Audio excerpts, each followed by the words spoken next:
Gimana? Udah nyaman? Alhamdulillah. Dengan saudara David? Iya. Nama lengkapnya? Rizkika Dafir Maulana. Rizkika Dafir Maulana. Biasanya dipanggil Dafir. Dafir ya? Iya. Kelas 10. jurusan 3C. kalau pelajaran favorit yang disukai di kelas 3C. kita juga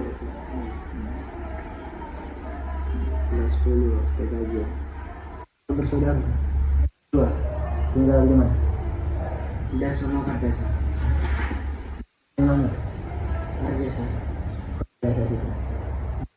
Berapa menit kalau dari situ ke sekolah?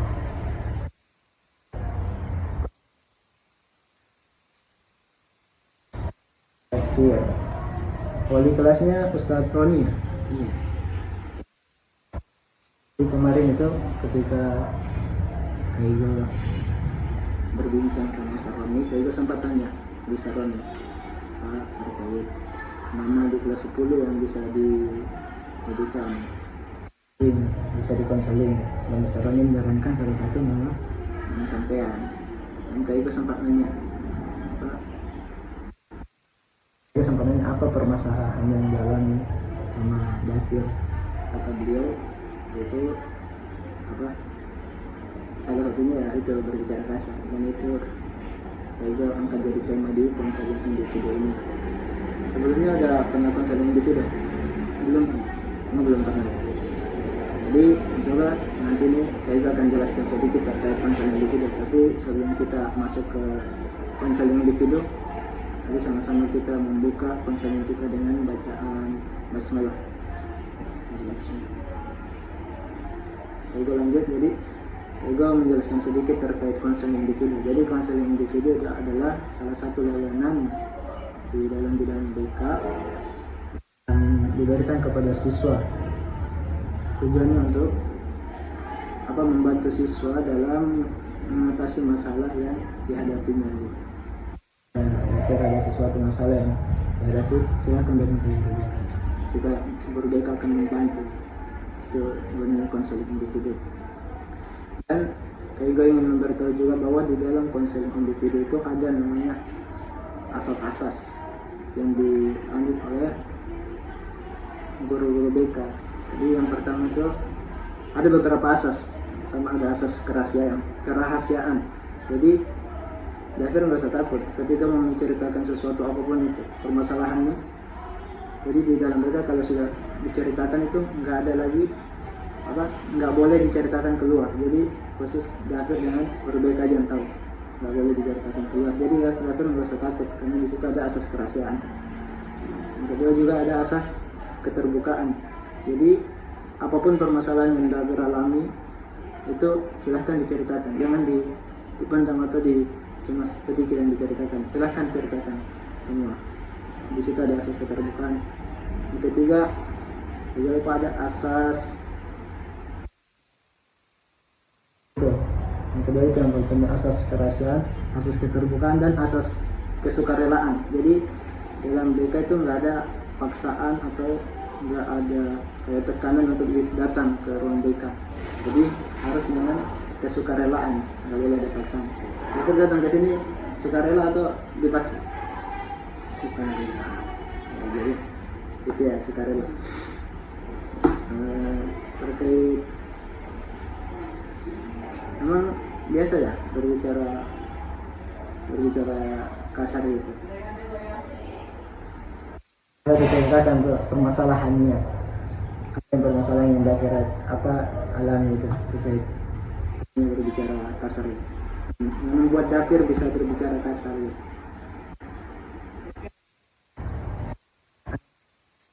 Dan biasanya yang membuat Dafir berbicara kasar itu apa? Kalau di dalam kelas itu kan kalau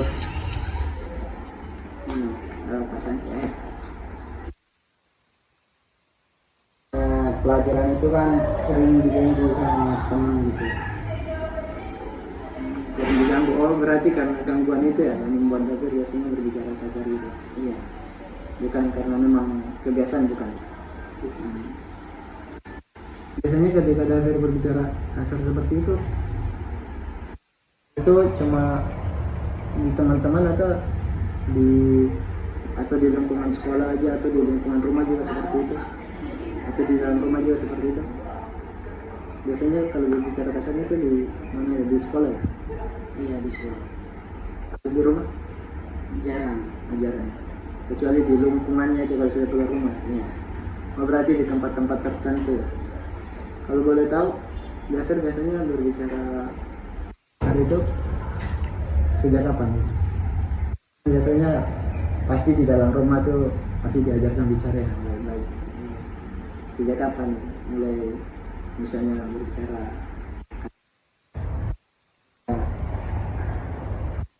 Sini paling. Oh, sudah masuk sini ya. Masih jadi sejak masuk di sini. Kalau boleh tahu contoh bicara kasarnya itu seperti apa? Ungkapan-ungkapan yang dianggap kasar itu. Itu bilang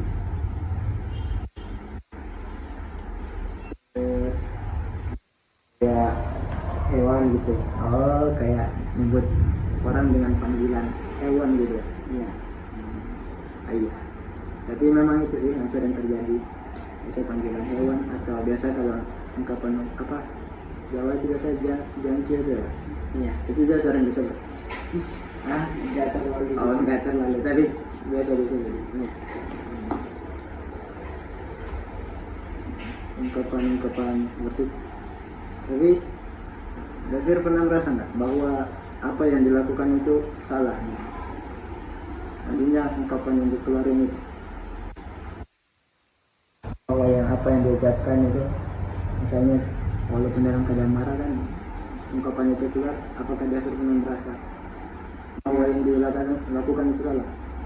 Merasa. Ada nggak keinginan dari diri Dafir untuk berubah ke arah yang lebih baik? Ada. Sebelumnya juga ketika Dafir mengucapkan kata kasar seperti itu, ada nggak pernah teman yang tersinggung? Ada juga. Ada juga. Iya. Tapi nggak pernah sampai ada visi nggak ya? Enggak, paling di balik gitu. Oh, dia yang balik. Jadi saling ngadu gitu. Iya. Tapi nggak sampai ada visi. Enggak. Tadi kan tadi Dafir udah mengatakan bahwa ada keinginan untuk berubah. Dan alhamdulillah setidaknya sudah ada keinginan untuk berubah secara yang lebih baik. Kira-kira apa yang akan Dafir lakukan untuk mengubah perilaku yang kurang baik itu, seperti menyebut nama hewan ke temannya itu? Ada nggak solusi untuk menghilangkan atau mengurangi? Usaha mengendalikan emosi, salah satunya diam. Jadi bagus, Dafir sudah bisa menemukan salah satu alternatif, yaitu untuk mengurangi bicara yang kasar itu. Kalau bisa Dafir tolong tulis di kertas yang beberapa solusi yang telah Dafir ingin lakukan untuk menghilangkan kebiasaan yang kurang baik itu. Ditulis nanti, kalau saya ditulis silakan kasih ke Arifah.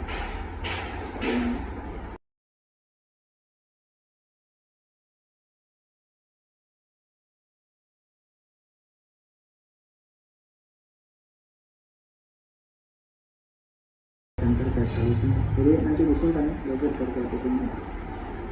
Jadi dari sesi konseling ini, apa yang bisa Dafir dapat?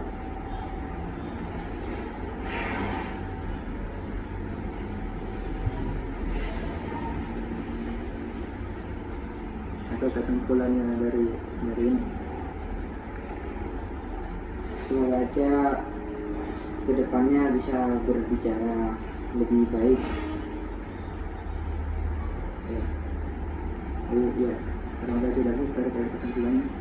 Saya juga tambahkan, jadi iya, kesimpulannya dari sesi konseling ini itu tadi, ternyata Dafir berbicara kasar itu pokoknya ternyata karena kesal ya, bukan karena memang kebiasaan, tapi karena memang dibuat kesal, dan itu memang terjadi ketika itu terjadi dalam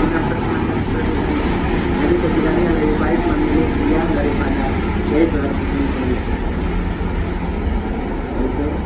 Dan dari sisi ini juga Dafir sudah mempunyai tekad untuk tadi berubah dan menghilangkan kata-kata kasar itu, jadi tekad yang lebih baik atau lebih baik dia gitu. Mungkin itu yang sesi konseling individu kali ini. Mungkin ada lagi yang mau Dafir bahas